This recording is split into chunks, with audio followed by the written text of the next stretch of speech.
ಈ ಪಾದಪೂಜೆ ಪ್ರಾರಂಭ ಆದದ್ದೇ ಬ್ರಹ್ಮದೇವರಿಂದ. ಅದನ್ನು ಭಾಗವತದಲ್ಲಿ ಉಲ್ಲೇಖ ಮಾಡಿದ್ದಾರೆ. ಅಲ್ಲಿ ತ್ರಿವಿಕ್ರಮಾವತಾರದ ಪ್ರಸ್ತಾವದಲ್ಲಿ ಬ್ರಹ್ಮದೇವರು ಮಾಡಿದ ಪಾದಪೂಜೆ. ಎಂಥ ಪಾದಪೂಜೆ! ಅದು ನಾವು ಪ್ರಯತ್ನ ಪಟ್ಟು ಮಾಡುವುದಲ್ಲ. ದೇವರೇ ಎಲ್ಲ ವ್ಯವಸ್ಥೆಗಳನ್ನು ಮಾಡಿಸಿಕೊಳ್ದ. ಅವನೇ ವ್ಯವಸ್ಥೆ ಮಾಡಿಸ್ತಾನೆ, ಅವನೇ ಮಾಡಿಕೊಳ್ತಾನೆ.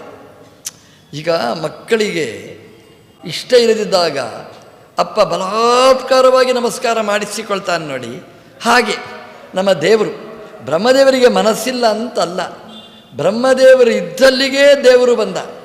ದೇವರಲ್ಲ, ದೇವರ ಪಾದ ಬಂತು.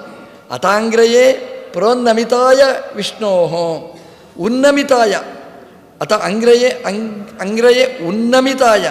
ನಮ್ಮ ದೇವರ ಪಾದ ಮೇಲೆ ಮೇಲೆ ಮೇಲೆ ಮೇಲೆ ಬಂತು. 3 ಅಡಿ ಪದ ದಾನವನ್ನು ಪಡೆದ ದೇವರು. 1 ಅಡಿಯಿಂದ ಪಾತಾಳದಿಂದ ಆರಂಭ ಮಾಡಿ ಭೂಮಿಯ ತನಕ ಎಲ್ಲವನ್ನೂ ಅಳೆದ. 2ನೇ ಪಾದದಿಂದ ವ್ಯೋಮವನ್ನು ವ್ಯಾಪಿಸಿದ. ಅದು ಬೆಳೆಯಿತು ಉನ್ನಮಿತಾಯ ಪ್ರೋನ್ನಮಿತಾಯ, ಎತ್ತರಕ್ಕೆ 1ನೇ ಉಪ್ಪರಿಗೆ 2ನೇ ಫ್ಲೋರು 3ನೇ ಎಲ್ಲ ಹೋಗಿ ಕೊನೆಯದ್ದು 14ನೇ ಫ್ಲೋರ್ ಅದು ಸತ್ಯಲೋಕ. ಅಲ್ಲಿವರೆಗೆ ಭಗವಂತನ ಪಾದ ಅದು ಬೆಳೆಯಿತು. ನಮ್ಮಲ್ಲಿ ಹೇಳ್ತೇವೆ ನೋಡಿ, ಯಾರಾದರೂ ಮನೆಗೆ ಬಂದರೆ, ಮನೆಗೆ ಬರಬೇಕು ಅಂತ ಹೇಳುವ ಕ್ರಮ, ನಿಮ್ಮ ಪಾದ ಬೆಳೆಸಬೇಕು. ಪಾದ ಬೆಳೆಸಬೇಕು ಅಂದರೆ ಕಾಲನ್ನು ಮಾತ್ರ ಬೆಳೆಸಬೇಕು, ನೀವು ಬರೋದು ಬೇಡ ಅಂತ ಹಾಗೆ ಅರ್ಥ ಆಗುತ್ತಾ? ಅದು ದೇವರಿಗೆ ಮಾತ್ರ ಸಾಧ್ಯ. ದೇವರು ಇಲ್ಲೇ ಇದ್ದಾನೆ, ಅವನ ಪಾದ ಮಾತ್ರ ಮೇಲೆ ಹೋಯಿತು. ಪ್ರೋನ್ನಮಿತಾಯ, ದೇವರ ಪಾದ ಮೇಲಿನ ತನಕ ಹೋಯಿತು. ಉಪಾಹರತ್ ಪದ್ಮಭವೋ ಅರ್ಹಣಾಧಿಕಂ. ಬ್ರಹ್ಮದೇವರಿಗೆ ಏನು ಖುಷಿ! ನಾವು ಕಾಲು ಕೊಟ್ಟು ಕಾಲಿಗೆ ಅಭಿಷೇಕ ಮಾಡು, ಪಾದಪೂಜೆ ಮಾಡು ಅಂತ ಹೇಳಿದರೆ ಎಷ್ಟು ಸುಲಭ. ಹಾಗಾಯಿತು ಬ್ರಹ್ಮದೇವರಿಗೆ. ಅವರಿದ್ದ ಅವರ ಲೋಕಕ್ಕೆ, ಅವರ ಮನೆಗೇ ಭಗವಂತನ ಪಾದ ಬಂತು. ಎಷ್ಟು ಖುಷಿ ಅವರಿಗೆ, ಎಷ್ಟು ಖುಷಿ! ದೇವರು ಅನುಗ್ರಹ ಮಾಡೋದು ಅಂದರೆ ಹಾಗೆ. ನಾವು ದೇವರ ಹತ್ರ ಹೋಗಿ ಪಾದಪೂಜೆ ಮಾಡಲಿಕ್ಕಾಗುವುದಿಲ್ಲ. ದೇವರೇ ಪಾದವನ್ನು ಕಳಿಸಿಕೊಟ್ಟ. ಬ್ರಹ್ಮದೇವರು ಪದ್ಮಭವಾಹ ಅರ್ಹಣಾಧಿಕಂ ಸ್ವಯಂಭುವಂ ಧಾಮ ಗತಾಹ ಅಕರ್ಮಕಂ. ಅಲ್ಲಿ ವವಂದಿರೆ ಯಸ್ಮರಣಾನುಭಾವತಃ, ಆ ಭಗವಂತನ ಸ್ಮರಣೆ ಇದ್ದದ್ರಿಂದ ಅಲ್ಲೆಲ್ಲ ದೇವತೆಗಳು ಬ್ರಹ್ಮದೇವರನ್ನು ನೋಡಲಿಕ್ಕೆ ಬಂದವರು ಇದ್ದರಂತೆ. ಅವ್ರಿಗೆ ಏನು ದೇವರು ಒಳ್ಳೆಯ ಅವಕಾಶ ಕೊಟ್ಟ ಅಂತಂದರೆ, ಅಲ್ಲಿವರೆಗೆ ಹೋದವರಿಗೆ ಈ ಅವಕಾಶ ಇಲ್ಲ. ಅವತ್ತು ಬ್ರಹ್ಮದೇವರ ಮನೆಗೆ ಹೋದವರಿಗೆ ಇಂತಹ ಒಂದು ವ್ಯವಸ್ಥೆ. ವವಂದಿರೆ, ಬ್ರಹ್ಮದೇವರು ಮಾತ್ರ ಅಲ್ಲ, ಅಲ್ಲಿದ್ದ ದೇವತೆಗಳಿಗೆಲ್ಲ ಆ ಭಗವಂತನ ಜ್ಞಾನಾನಂದಮಯವಾದ ಪಾದವನ್ನು ಮುಟ್ಟಲಿಕ್ಕೆ, ನಮಸ್ಕಾರ ಮಾಡಲಿಕ್ಕೆ, ಪೂಜೆ ಮಾಡಲಿಕ್ಕೆ ಎಲ್ಲ ಅವಕಾಶ ಸಿಕ್ಕಿತು.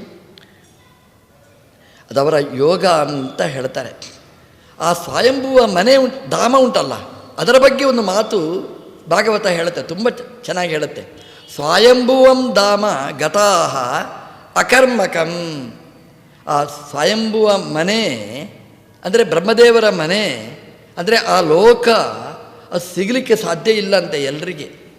ಯಾಕೆಂದರೆ ಅಕರ್ಮಕಂ, ನಾವು ಮಾಡಿದ ಕರ್ಮದಿಂದ, ಕರ್ಮದ ಫಲವಾಗಿ ಆ ಲೋಕಕ್ಕೆ ಹೋಗಲಿಕ್ಕೆ ಸಾಧ್ಯ ಇಲ್ಲ. ಅಕರ್ಮಕಂ, ಅಕರ್ಮಕಂ ಅಂತಂದರೆ ನಮ್ಮದು ಧಾತುವಿನ ಹಾಗಲ್ಲ. ಅಕರ್ಮಕ ಅಂತಂದರೆ ಕರ್ಮದಿಂದ ಲಭಿಸುವ ಲೋಕ ಅದಲ್ಲ. ಅಕರ್ಮಕಂ ಸ್ವಯಂಭುವಂ ಧಾಮ ಗತಾಹ ಅಂತ ಅಂದರೆ ಜ್ಞಾನ ಸಂಪಾದನೆ ಮಾಡಿ ಆ ಲೋಕಕ್ಕೆ ಬಂದವರು. ಚೆನ್ನಾಗಿದೆ ನೋಡಿ ಆ ಶಬ್ದ. ಕರ್ಮ ಮಾಡಿ ಬಂದವರಲ್ಲ ಅಲ್ಲಿ. ಮತ್ತು ಹೇಗೆ ಬಂದರು? ಕರ್ಮ ಮಾಡಿಯೇ ಬಂದರು ಅಂತ. ಹೇಗೆ ಅಂತಂದರೆ ಆ ಕರ್ಮಕಂ, ಆ ಅಂದರೆ ಭಗವಂತ, ಭಗವಂತನ ಪ್ರೀತಿಗೋಸ್ಕರ ಮಾಡಿದ ಸತ್ಕರ್ಮದಿಂದ ಅದರ ಫಲವಾಗಿ ಆ ಲೋಕಕ್ಕೆ ಬಂದರು.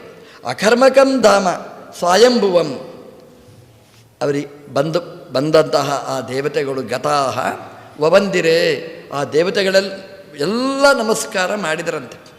ನಮ್ಮ ಮನೆಗೆ ಒಬ್ಬರು ಅತಿಥಿಗಳು ಬಂದರೆ ಮನೆ ಯಜಮಾನ ಮಾತ್ರ ಅಲ್ಲ ಮಾಡೋದು, ಮನೆಯಲ್ಲಿದ್ದವರು ಅಲ್ಲ, ಮನೆಗೆ ಬಂದವರು ಎಲ್ಲರೂ ಮಾಡಿದರಂತೆ ಸತ್ಕಾರ. ಪಾದಪೂಜೆ ಮಾಡುವಾಗ ದೇವರ ಪೂಜೆಯಲ್ಲಿ ಎಲ್ಲರೂ ಭಾಗವಹಿಸಬೇಕು. ಒಬ್ಬ ಮಾಡ್ತಾನೆ, ಇನ್ನೊಬ್ಬರು ಅದರಲ್ಲಿ ತನ್ಮಯರಾಗಿ ಭಾಗವಹಿಸಬೇಕು ಅಂತ ಹೇಳ್ತಾರೆ.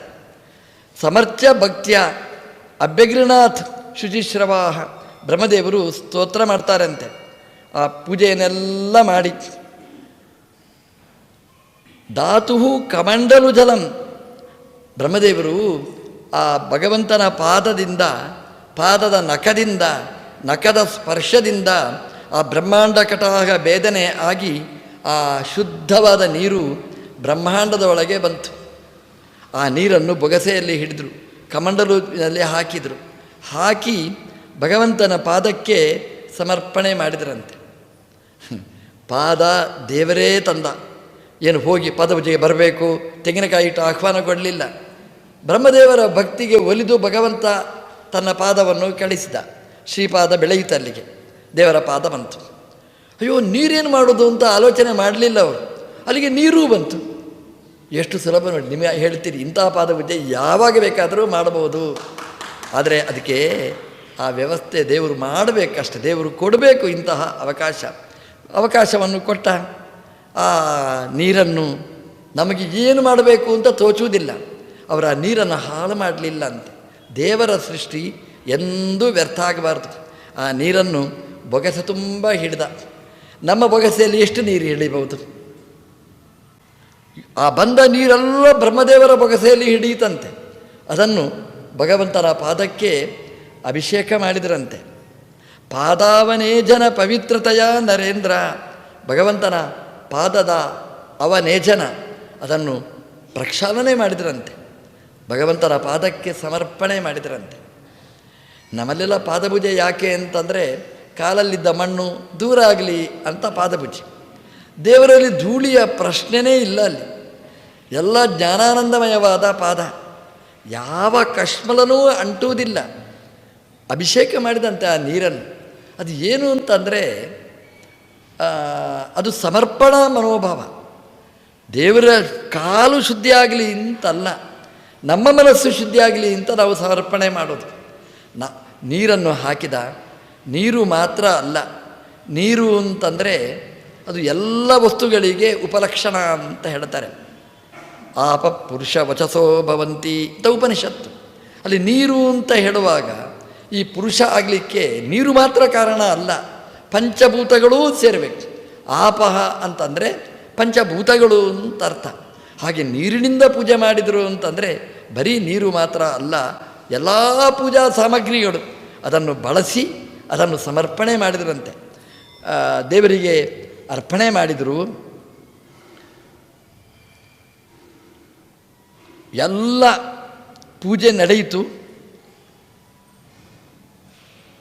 ಬ್ರಹ್ಮಾದಯ ಲೋಕನಾಥಾ ಸ್ವನಾಥಾಯ ಸಮಾದೃತಾ, ಬ್ರಹ್ಮಾದಿ ದೇವತೆಗಳು ಸ್ವನಾಥನಿಗೆ, ಎಲ್ಲ ಲೋಕನಾಥರು ಸ್ವನಾಥನಿಗೆ ಸಮರ್ಪಣೆ ಮಾಡಿದರು. ಇಡೀ ಲೋಕಗಳಿಗೆ ನಾಥರು, ದಿಕ್ಪಾಲಕರು. ಅವರಿಗೆ ನಾಥ ನಮ್ಮ ದೇವರು. ಆ ದಿಕ್ಪಾಲಕರು ಸರ್ವಲೋಕನಾಥನಿಗೆ ಪೂಜೆ ಮಾಡಿದರು. ಬ್ರಹ್ಮ ರುದ್ರ ಎಲ್ಲ, ಅಗ್ನಿ ಯಮ ಎಲ್ಲರೂ ಭಗವಂತನಿಗೆ ಪೂಜೆಯನ್ನು ಸಲ್ಲಿಸಿದ್ದಾರೆ. ಅವರಿಗೆ ಲೋಕಪಾಲತ್ವವನ್ನು, ದಿಕ್ಪಾಲಕತ್ವವನ್ನು ಕರುಣಿಸಿದ್ದೇ ಭಗವಂತ. ಆ ಪೂಜೆಯಲ್ಲಿ ಅವರೆಲ್ಲ ಭಾಗವಹಿಸಿದರಂತೆ. ಬಲಿಂ ಆಜಕ್ರುಹು ಅಸಂಕ್ಷಿಪ್ತ ಆತ್ಮಭೂತಯೇ, ಆ ಭಗವಂತನ ವಿಭೂತಿ ಅದು ಅಸಂಕ್ಷಿಪ್ತ, ಅಲ್ಪ ಅಲ್ಲ, ಅನಂತ ಸಾಮರ್ಥ್ಯ. ಭಗವಂತನ ಪೂಜೆ ಹೇಗೆ ಮಾಡಿದರು? ತೋಯೈ ಸಮರ್ಹಣೈ ಸ್ರಗ್ಭಿ, ನೀರಿನಿಂದ ಅಭಿಷೇಕ ಮಾಡಿದರು. ಅಲ್ಲಿಯೇ ಬೆಳೆದ ಪುಷ್ಪಗಳಿಂದ ಅಲ್ಲಿಯೇ ಮಾಲೆಯನ್ನು ನಿರ್ಮಾಣ ಮಾಡಿ ದೇವರಿಗೆ ಸಮರ್ಪಣೆ ಮಾಡಿದರು. ಗಂಧ ಸಮರ್ಪಣೆ ಮಾಡಿದರು. ಅನುಲೇಪನಗಳನ್ನು ಎಲ್ಲ ಲೇಪನೀಯ ದ್ರವ್ಯಗಳಿಂದ ಭಗವಂತನ ಪಾದವನ್ನು ಪೂಜಿಸಿದರು. ಧೂಪೈ ದೀಪೈ ಸುರಭಿ ಲಾಜಾಕ್ಷತ ಫಲಾಂಕುರೈ, ಲಾಜ ಅಂದರೆ ಅರಳು, ಫಲಗಳು, ಅಂಕುರ ಅಂತಂದರೆ ಗರಿಕೆ, ಎಲ್ಲದರಿಂದಲೂ ಪೂಜೆಯನ್ನು ಮಾಡಿದರಂತೆ. ಅಷ್ಟೇ ಅಲ್ಲ,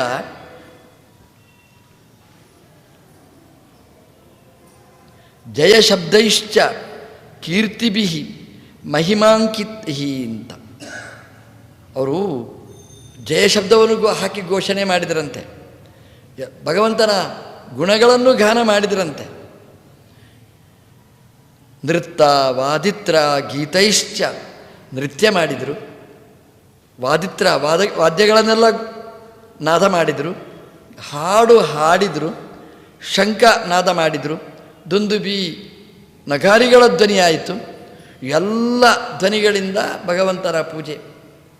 ಇವತ್ತು ನಾವೇನು ಪೂಜೆ ಮಾಡ್ತೇವೆ ಇದಕ್ಕೆಲ್ಲ ಮೂಲ ಇದೆ.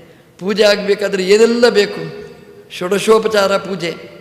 ಅದನ್ನೆಲ್ಲ ಬ್ರಹ್ಮದೇವರು ಬ್ರಹ್ಮಾದಿ ದೇವತೆಗಳು ಭಗವಂತನಿಗೆ ಮಾಡಿದ್ದಾರೆ.